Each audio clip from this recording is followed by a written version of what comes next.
दिसंबर 1971 में भारत और पाकिस्तान के बीच तीसरा युद्ध लड़ा गया था और इसी युद्ध के दौरान राजस्थान के घने रेगिस्तान में छोटी सी जगह लोंगेवाला के बॉर्डर पर एक डिसाइसिव बैटल हुई थी, जिसने 1971 में हुए भारत पाक युद्ध का रुख बदल दिया था। 3 दिसंबर 1971 को भारत के कई एयरफील्ड्स पर अटैक करके पाकिस्तानियों ने अपनी करतूत से हिंदुस्तानी फौजियों का खून खौला दिया था।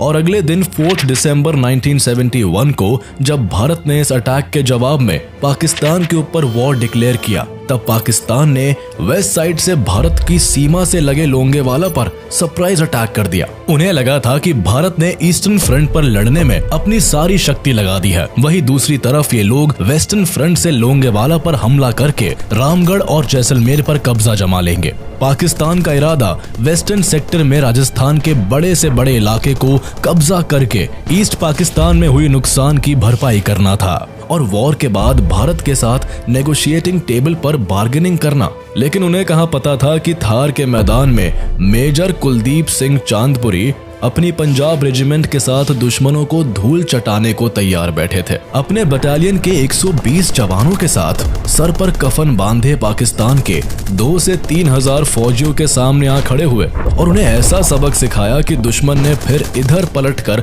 आने की हिम्मत नहीं दिखाई। 1971 के दौरान 4 से 7 दिसंबर तक चले बैटल ऑफ लोंगेवाला की कहानी वीरता की ऐसी मिसाल पेश करती है जिसे हमारा इतिहास हमेशा प्राउडली दोहराता रहेगा। कौन थे ये मेजर कुलदीप सिंह चांदपुरी और क्या थी बैटल ऑफ लोंगेवाला की असली कहानी? कैसे मात्र 120 भारतीय सैनिकों ने पाकिस्तान के ऑलमोस्ट 2 से 3 हजार फौजियों को मार भगाया था?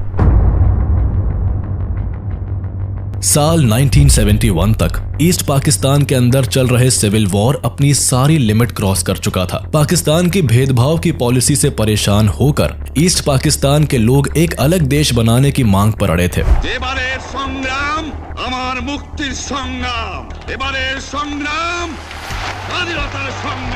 तमाम कोशिशों के बाद भी पाकिस्तान के हालात सुधरने का नाम नहीं ले रहे थे। पाकिस्तान को लगने लगा था कि ईस्ट पाकिस्तान अब उसके हाथ से निकलने वाला है। खींची पाकिस्तानी सेना लाखों बेकसूरों पर लाठियां बरसा रही थी। उनकी गोलियों से हजारों की संख्या में लोग प्रतिदिन मर रहे थे। लाखों महिलाओं के साथ पाकिस्तानी मिलिट्री और पैरा मिलिट्री के द्वारा फोर्स रेप्ड किए जा रहे थे। हालात इतने खराब हो गए थे कि 1 करोड़ लोग पाकिस्तान छोड़कर भारत आ गए थे। लेकिन हद तो तब हो गई जब ईस्ट पाकिस्तान के अंदर उठ रहे विद्रोह को दबाने में नाकाम पाकिस्तान ने इसकी जिम्मेदारी भारत पर थोप दी। पाकिस्तान हमेशा से ही खुद को होशियार और बहादुर समझने की भूल करता आया है और इसी भूल के कारण 4 बार वॉर्स में उसे मुंह की खानी पड़ी है। एक बार फिर पाकिस्तान ने अपने घर की कलह शांत करने के बजाय 3 दिसंबर 1971 को ऑपरेशन चंगेज खान के तहत भारत के 11 एयरफील्ड्स पर अटैक कर दिया था। भारत को चूंकि पाकिस्तान की हरकतों का अंदाजा पहले से था और इसीलिए इंडियन आर्मी भी इस जंग के लिए तैयार थी। जवाब में भारत को भी वॉर में एंट्री लेनी पड़ी और 4 दिसंबर को भारत ने पाकिस्तान पर वॉर डिक्लेयर कर दिया। दोनों देशों के बीच चल रहे इस वॉर का मेन रीजन ईस्ट पाकिस्तान था, जो आज बांग्लादेश बन चुका है और इसी कारण से वॉर का मेन सेंटर भी ईस्ट पाकिस्तान और उसके आसपास का एरिया था। लेकिन पाकिस्तान के प्रेसिडेंट याह्या खान ने भारत के वेस्टर्न एरिया में अटैक करने का प्लान बनाया। पाकिस्तानी सेना के इंडिया के वेस्टर्न सेक्टर राजस्थान में एंटर करने के पीछे कई कारण थे। इसमें से एक था ईस्ट पाकिस्तान में कमजोर पाकिस्तानी मिलिट्री। याह्या खान पाकिस्तान के सिक्योरिटी डॉक्ट्रिन को फॉलो कर रहे थे, जिसमें यह कहा गया था कि the defence of East Pakistan lies in the west. Pakistan ये बात अच्छे से जानता था कि ईस्टर्न फ्रंट पर इंटरनेशनल प्रेशर के चलते इंडो पाक वॉर ज्यादा दिन तक नहीं चलेगा। इसके अलावा याह्या खान इस बात को भी अच्छे से जानते थे कि ईस्ट पाकिस्तान को पूरी तरह डिफेंड करना नामुमकिन है। इसीलिए वो वेस्टर्न पाकिस्तान बॉर्डर्स की तरफ से ज्यादा इंडियन टेरिटरी को कब्जा करना चाहते थे। उन्हें लगा कि ईस्ट पाकिस्तान में हुए नुकसान की भरपाई के लिए वो इंडिया के वेस्टर्न सेक्टर में जीते हुए जमीन को लेकर भारत के साथ पोस्ट वॉर में नेगोशिएशंस करेंगे, जिससे भारत को झुकना पड़ेगा। दूसरी बात, पाकिस्तान ये भी सोच रहा था कि भारत ने तो अपने सारे रिसोर्सेज ईस्ट पाकिस्तान की तरफ लगा रखे हैं। ऐसे में अगर वो इंडिया के वेस्टर्न सेक्टर में एंट्री करेंगे तो भारत की मिलिट्री उसमें उलझ जाएगी और वॉर में कमजोर पड़ जाएगी। इससे पाकिस्तान आसानी के साथ वॉर जीत जाएगा। राजस्थान में भारत और पाकिस्तान के बॉर्डर पर एक स्मॉल बॉर्डर टाउन है लोंगेवाला। रेगिस्तान के इस पार्ट में यहाँ सिर्फ दूर दूर तक चलती हुई गर्म हवाएं दिखाई पड़ती है। रोज बनते रेत के टीलों के बीच इस सुनसान जगह पर लोगों का आना जाना बहुत कम रहता है। लोंगेवाला चेक पोस्ट वैसे तो बीएसएफ के अंडर में ही रहता है, लेकिन जब भी देश में कोई वॉर जैसी सिचुएशन क्रिएट होती है तो यहाँ पर आर्मी को तैनात कर दिया जाता है। ऐसे ही 1971 के वॉर में भी हुआ। पाकिस्तान से वॉर की घंटी बजते ही बीएसएफ के भैरव सिंह राठौर के कमांड में 6 to 7 बीएसएफ के जवानों के अलावा लोंगेवाला पोस्ट पर पंजाब रेजिमेंट के 23rd बटालियन अल्फा कंपनी को तैनात कर दिए गए थे। 120 जवानों की इस बटालियन को मेजर कुलदीप सिंह चांदपुरी लीड कर रहे थे। लोंगेवाला पोस्ट बॉर्डर की सिक्योरिटी पर्पस से बहुत इंपॉर्टेंट थी और इस इंपॉर्टेंस के पीछे का मेन रीजन था इसकी लोकेशन। रामगढ़ और साधेवाला जाने वाली सड़कों के मेन जंक्शन पर थी लोंगेवाला चेक पोस्ट और ये भी निश्चित था अगर एक बार लोंगेवाला पर पाकिस्तानी मिलिट्री कब्जा कर लेती है तो पाकिस्तानी सेना को जैसलमेर तक पहुंचने में कोई नहीं रोक सकता था। लेकिन इस पोस्ट के इंपॉर्टेंस के बावजूद यहाँ पर दुश्मन के हमले की आशंका ना के बराबर थी। 4 दिसंबर की रात को 2nd लेफ्टिनेंट धर्मवीर सिंह अपने 20 सैनिकों की प्लाटून के साथ बॉर्डर की पेट्रोलिंग के लिए निकले। सुनसान रात में सामने नजर तो कोई नहीं आ रहा था, लेकिन एक अजीब सी आवाज लेफ्टिनेंट धर्मवीर और उनके सैनिकों के कानों में सुनाई पड़ी। ध्यान से सुनने पर लगता था मानो ढेर सारे व्हीकल इंडियन बॉर्डर की ओर बढ़ते चले आ रहे हैं। लेफ्टिनेंट धर्मवीर को समझते देर न लगी कि दुश्मन जंग की तैयारी में आगे बढ़ चुका है। आनन फानन में धर्मवीर ने सीमा पार दुश्मन के कदमों की आहट की सूचना मेजर कुलदीप सिंह तक पहुंचाई।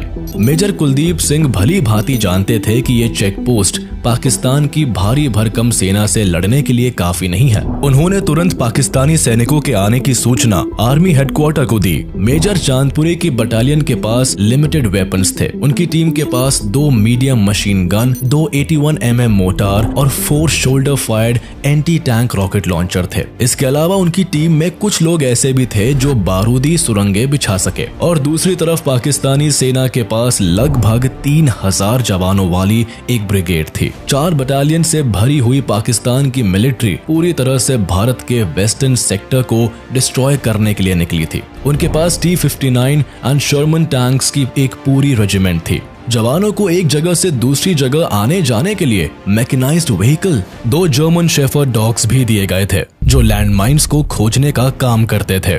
पाकिस्तान की सेना को इन्फॉर्मेशन मिली थी कि इस पोस्ट पर 10 से 12 बीएसएफ के सैनिक हो सकते हैं। Army headquarter Longewala check post तक तत्काल मदद पहुंचाने में असमर्थ था। कोहरे से भरी हुए भयानक रातें जिसमें एयरफोर्स के फाइटर जेट भी रात में उड़ान भरने में सक्षम नहीं थे। सुबह होने में कम से कम 7 घंटे का समय था। वहां से मेजर कुलदीप सिंह के लिए आदेश आया कि वह लोंगेवाला पोस्ट को किसी भी तरह से हाथ से जाने ना दे और सुबह तक उसे डिफेंड करे। मेजर चांदपुरी ने पीछे हटने से बेहतर जंग के मैदान में मरने को चुना। 3000 पाकिस्तानी सैनिकों के खिलाफ सामने सिर्फ 120 भारतीय जवानों की टोली ने काल का मंजर तैयार करने की ठान ली। 120 सिपाहियों में एक सिपाही भी पीछे हटने को तैयार नहीं हुआ। मेजर कुलदीप सिंह चांदपुरी भी ये जानते थे कि इस पोस्ट से पीछे हटने का मतलब पाकिस्तानी सेना को जैसलमेर के लिए सीधा रास्ता देना था, जिसके लिए वो किसी भी कीमत पर तैयार नहीं थे। एक बार टाइम्स ऑफ इंडिया के इंटरव्यू में उन्होंने कहा था कि मैंने अपने 120 जवानों को इकट्ठा करके कहा कि सिखों ने बहुत बड़ी बड़ी कुर्बानियां दी है। उन्हें गुरु गोविंद सिंह जी की कहानी बताई और साथ में ये भी कहा कि जो भी यहाँ से जाना चाहता है वो अभी जा सकता है, वो वही डटे रहेंगे। लेकिन उनके इस मोटिवेशनल स्पीच के बाद एक भी जवान पीछे नहीं हटा और रात भर जिस तरह से इस बटालियन ने लोंगेवाला को डिफेंड किया उसे भारत का इतिहास कभी नहीं भूल पाएगा। पाकिस्तान के 3000 सैनिक T-59 टैंक्स, शर्मन टैंक्स और हथियारों के साथ आगे बढ़ते हुए चले आ रहे थे। पाकिस्तान की सेना के अंदर इतना कॉन्फिडेंस था कि उन्होंने तय कर लिया था कि उन्हें लोंगेवाला में ब्रेकफास्ट, रामगढ़ में लंच और जैसलमेर में डिनर करना है। लोंगेवाला बॉर्डर्स पर कोई लैंडमाइन और बार्ब वायर नहीं थी। वहां बीएसएफ के जवानों ने सिर्फ एक सिंगल वायर को लगा रखा था जिससे कि उनके ऊंट दूसरी तरफ ना जाए। लेकिन इसी बार्ब वायर की वजह से पाकिस्तानी आर्मी को लगा कि इस पोस्ट के आसपास लैंडमाइन लगा हुआ है, जिससे कि वो हमारी वॉर स्ट्रैटेजीज डिकोड नहीं कर पाए। पाकिस्तानी सेना को लोंगेवाला पोस्ट के करीब आता देखकर सेना के पास प्रिपेयर्ड माइनफील्ड बिछाने का समय नहीं बचा था, इसलिए कंपनी ने जल्दबाजी में अपने पोस्ट के इर्द गिर्द एंटी टैंक लैंडमाइन बिछाना शुरू किया। लैंडमाइंस को बिछाने के दौरान एक सैनिक जख्मी होकर वही शहीद हो गए। वहीं दूसरी तरफ 106 मिलीमीटर M40 रिकॉइल्स राइफल को हैंडल करने में हमारे एक और जवान शहीद हो गए, लेकिन तब भी हमारे जवानों का हौसला कम नहीं हुआ। पाकिस्तानी सेना ने लोंगेवाला पोस्ट के नजदीक आते ही रात के 12:30 बजे अपने टारगेट को आसान करने के लिए मीडियम रेंज आर्टिलरी गन से हमला शुरू कर दिया। इस हमले से BSF के 5 ऊंट तुरंत खत्म हो गए। पाकिस्तानी आर्मी को प्लान के अकॉर्डिंग 38 कैवलरीज और 206 इन्फेंट्री ब्रिगेड को लोंगेवाला पे कब्जा करना था, और अगर वो इस काम में अनसक्सेसफुल होते तो उन्हें बाकी के 206 इन्फेंट्री ब्रिगेड के आने का इंतजार करना था और अपना काम खत्म करना था। 22 कैवलरीज और 38 बलोच को लोंगेवाला से सीधे निकलते हुए रामगढ़ की तरफ बढ़ना था। बाकी के 51 इन्फेंट्री ब्रिगेड को उनका पीछा करना था। बॉर्डर क्रॉस करने के बाद 38 कैवलरीज के अधिकांश टैंक्स या तो खराब हो गए या रेत में फंस गए। पाकिस्तानी वॉर स्ट्रेटजीज की प्लानिंग यहाँ फेल हो गई थी, क्योंकि उन्हें इस बात का एहसास नहीं था कि Sharman and T-59 Chinese tanks नरम रेत पर बहुत ही धीमी गति से चलेंगे। ये टैंक्स इस तरह के स्विफ्ट ऑपरेशन को पूरा करने के लिए नहीं थे। ऐसी कंडीशन में लोंगेवाला से रामगढ़ की पक्की सड़क तक केवल 2 टैंक्स ही पहुंचे। 38 कैवलरी के स्लो प्रोग्रेस को देखकर 18 इन्फेंट्री डिवीजन के कमांडिंग ऑफिसर ने आगे की टुकड़ियों का दौरा किया और 22 कैवलरी एंड 38 बलोच को आगे बढ़कर लोंगेवाला को कब्जा करने का आदेश दिया। इसी बीच रात के 2:30 बजे तक इंडियन आर्मी के 2 जीप 106 मिलीमीटर की RCL गन्स के साथ लोंगेवाला पोस्ट पर पहुंच चुकी थी। पाकिस्तान की ओर से 22 कैवलरी एंड 38 बलोच लोंगेवाला को कब्जा करने के लिए बढ़ते चले आ रहे थे और सुबह के 4 बजने तक लोंगेवाला पोस्ट को पाकिस्तानी सेना ने पूरी तरह से घेर लिया था। यह भारतीय सैनिकों के लिए परीक्षा की घड़ी थी। दुश्मन ने हमला शुरू कर दिया था और धीरे धीरे पोस्ट पर कब्जा करने के लिए आगे बढ़ रहे थे। भारतीय सेना ने अपनी गोलीबारी तब तक रोके रखी जब तक कि पाकिस्तानी टैंक्स उनके सामने 30 से 15 मीटर तक नहीं पहुंच गए। पाकिस्तानी टैंक्स जैसे ही लोंगेवाला पोस्ट के करीब पहुंचे, वैसे ही जीप माउंटेड 106 मिलीमीटर RCL गन से इंडियन सोल्जर्स ने दुश्मन पर फायरिंग शुरू कर दी। देखते ही देखते पाकिस्तान के 2 टैंक्स डिस्ट्रॉय हो गए थे। एलिवेटेड पोजीशंस पर होने की वजह से इंडियन आर्मी को RCL गन से फायरिंग बहुत इफेक्टिव साबित हुई। इससे पाकिस्तानी टैंक्स का थिनर टॉप आर्मर पर आसानी से निशाना लग जाता था, जिसकी वजह से टैंक्स को डिस्ट्रॉय होते देर ना लगती। पाकिस्तानी टैंक्स के पीछे एक एक्स्ट्रा फ्यूल टैंक लगे हुए थे। RCL गन की फायरिंग से इन टैंकों में विस्फोट होना शुरू हो गया, जिससे चारों ओर लाइट ही लाइट दिख रही थी और भारतीय सैनिकों को दुश्मन साफ दिखाई दे रहा था। दुश्मन के टैंक्स लोंगेवाला पोस्ट के पास बालू पर बहुत धीरे से चल रहे थे, जिससे भारतीय सैनिकों को उन पर अटैक करने में और आसानी हो रही थी। हमले की शुरुआत में लोंगेवाला पोस्ट को डिफेंड करने में भारतीय सैनिकों को जरूर थोड़ी सफलता मिली, लेकिन इसके बावजूद सैनिकों की संख्या में बहुत अंतर था। उन्हें पता था कि यदि दुश्मन की सेना लोंगेवाला पोस्ट तक पहुंच गई तो पोस्ट को डिफेंड करना इम्पॉसिबल हो जाएगा। इन सब के बीच 22 कैवलरी एंड 38 बलोच धीरे धीरे लोंगेवाला पोस्ट पर हमला करने के लिए बढ़ रही थी, लेकिन लोंगेवाला पोस्ट के काफी करीब पहुंचकर वो रुक गए। दरअसल हुआ ये कि पाकिस्तानी अटैक को लीड करने वाले इन्फेंट्री ब्रिगेड को पोस्ट के आसपास बार्ब्ड वायर दिखाई दी। ये वही बार्ब्ड वायर था जिसको BSF ने अपने ऊंटों के लिए लगाया था, लेकिन दुश्मन इस बात से बिल्कुल अनजान था। पाकिस्तानी सैनिकों को लगा कि यहाँ पर एंटी टैंक लैंडमाइन बिछाई गई है। इससे बचने के लिए पाकिस्तानी सेना की ओर से सैपर्स लाए गए थे, जिससे माइनफील्ड्स को हटाया जा सके। वहीं दूसरी ओर भारतीय सैनिक लगातार और सटीक गोलीबारी कर रहे थे, जिससे पाकिस्तानी सेना के लिए आगे बढ़ना मुश्किल हो रहा था। इसके साथ ही लोंगेवाला पोस्ट के आसपास लैंडमाइंस होने की संभावना के कारण पाकिस्तानी सेना अटैक को रोककर पूरे 2 घंटे तक माइनफील्ड्स को ढूंढने में उलझी रही। जिसकी वजह से लोंगेवाला पोस्ट को डिफेंड करने में इंडियन आर्मी को काफी मदद मिल गई और इंडियन एयरफोर्स को अपनी तैयारी करने का समय मिल गया। अब जब फ्री होकर पाकिस्तानी सेना लोंगेवाला पोस्ट पर हमला करने के लिए तैयार थी, तब तक सुबह हो चुकी थी और अब लोंगेवाला पोस्ट पर इंडियन आर्मी का रीइंफोर्समेंट्स भी पहुंचने वाला था। पाकिस्तानी सैनिक और आगे बढ़े। जब वे 15-20 मीटर की रेंज तक आ गए, तब भारतीय सैनिकों ने उन पर हमला करना शुरू कर दिया। अचानक भारतीय सैनिकों का तेज हमला देखकर पाकिस्तानी सेना कुछ देर के लिए शॉक्ड रह गई। वे समझ ही नहीं पाए कि अचानक ये सब कैसे हो गया था। जैसा उन्होंने सोचा था, बात उससे उल्टी हो गई थी। चेक पोस्ट के आसपास ऊंचे एरियाज में बैठे हुए इंडियन आर्मी के जांबाज लगातार पाकिस्तानी सैनिकों पर गोलीबारी कर रहे थे। सूरज निकलने के साथ ही सुबह के 7:30 बजे इंडियन एयरफोर्स के hunters fighter jet Longewala post के ऊपर पहुंच चुकी थी। देखते ही देखते हंटर्स पाकिस्तानी टैंक्स के ऊपर आसमान से रॉकेट्स की बरसात करने लगे। कुछ ही देर में पाकिस्तान की 5 टैंक्स पूरी तरह बर्बाद हो चुके थे। कई पाकिस्तानी सैनिक मारे जा चुके थे। इंडियन एयरफोर्स का हमला इतनी तेज था कि पाकिस्तानी सैनिकों को जहां मौका मिल रहा था जान बचाकर भाग रहे थे। पाकिस्तान की पूरी मिलिट्री तितर बितर हो चुकी थी। इसके बाद इंडियन एयरफोर्स के हंटर्स हमला करके वापस लौट गए, लेकिन हंटर्स के जाने के थोड़ी देर बाद ही पाकिस्तानी सैनिक फिर से लोंगेवाला पोस्ट पर हमला करने के लिए तैयार होने लगे। उन्हें लगा कि अब इंडियन एयरफोर्स के पास रॉकेट्स की कमी हो गई, जिससे अब ये वापस नहीं आएंगे। अटैक शुरू ही हुआ था कि आसमान में फिर से हंटर्स मंडराने लगे। ये बैटलफील्ड में दूसरी इंडियन एयर स्ट्राइक थी। इस बार दुश्मन के 6 टैंक्स को पूरी तरह से डिस्ट्रॉय कर दिया और उनकी इन्फेंट्री ब्रिगेड पर भी अटैक किया। कुछ ही देर में हंटर्स अपने साथ जितने रॉकेट्स लाए थे बरसाकर वापस लौट रहे थे।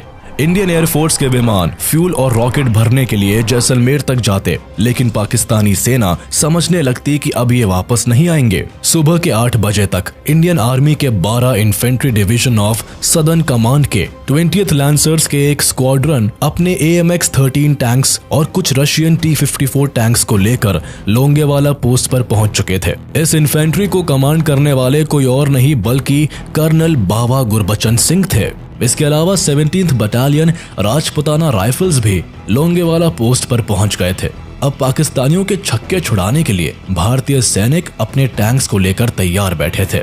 सुबह के 9 बजे एक बार फिर से पाकिस्तानी सेना की 2 कंपनीज ने लोंगेवाला पोस्ट पर हमला करने की तैयारी कर ही रहे थे कि पाकिस्तानी मिलिट्री ब्रिगेडियर तारिक मीर ने हमले को कैंसिल करके पाकिस्तानी सैनिकों को अलग अलग बिखर जाने का आदेश दिया। दोपहर के आसपास पाकिस्तानी सेना की 22 कैवलरीज और 38 बलोच कुछ दूर वापस गए, जहां पहले से 51 इन्फेंट्री ब्रिगेड मौजूद थी।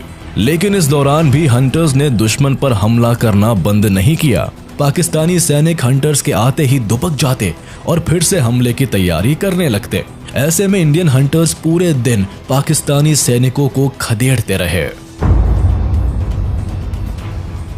कुछ ही देर बाद भारतीय सेना ने बढ़त हासिल करने के लिए पाकिस्तानी सेना के ऊपर 20th lancers and 17th battalion of Rajputana rifles ने अपना जवाबी हमला शुरू कर दिया। 5 दिसंबर की दोपहर तक पाकिस्तानी सैनिकों को पीछे हटने के लिए मजबूर होना पड़ गया। पाकिस्तान के 36 टैंक्स पूरी तरह तबाह हो चुके थे, जिसमें से 22 टैंक्स हंटर्स के अटैक से और 12 tanks ground anti tank fire से डिस्ट्रॉय कर दिए गए थे और 2 टैंक्स को कैप्चर कर लिया गया था। 100 से ज्यादा व्हीकल्स को डिस्ट्रॉय कर दिया जाता है। 120 पाकिस्तानी सैनिक मारे जा चुके थे।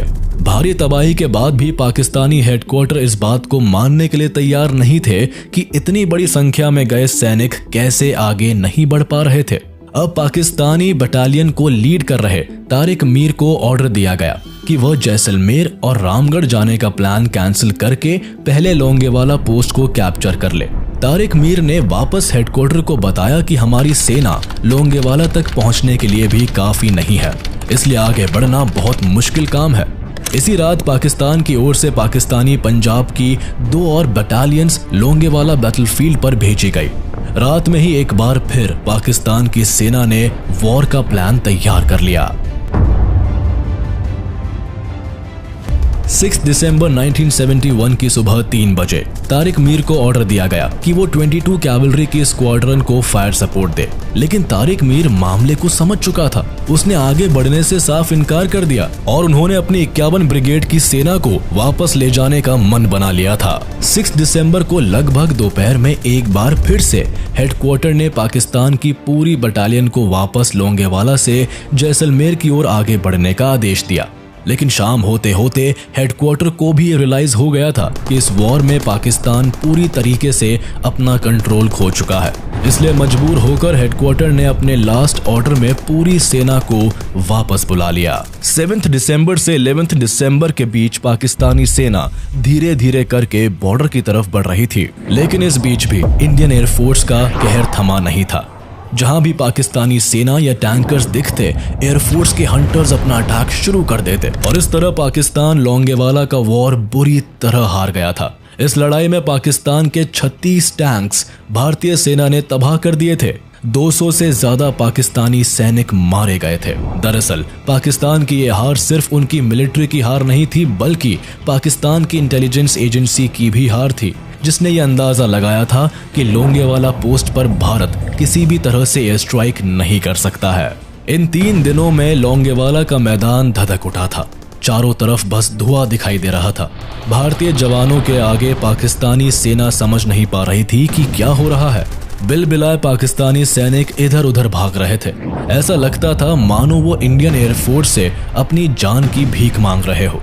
लोंगेवाला वॉर के दौरान Jaisalmer station commander air marshal MS बावा बताते हैं, 1971 के इंडो पाकिस्तानी वॉर की सबसे बड़ी लड़ाई लोंगेवाला में हुई थी, क्योंकि पाकिस्तान ने इतनी तैयारी के साथ कहीं भी अटैक नहीं किया था। लेकिन 10 गुना से ज्यादा संख्या में होने के बाद भी पाकिस्तान की सेना 4 दिसंबर से 7 दिसंबर तक चली लड़ाई में आगे नहीं बढ़ पाई।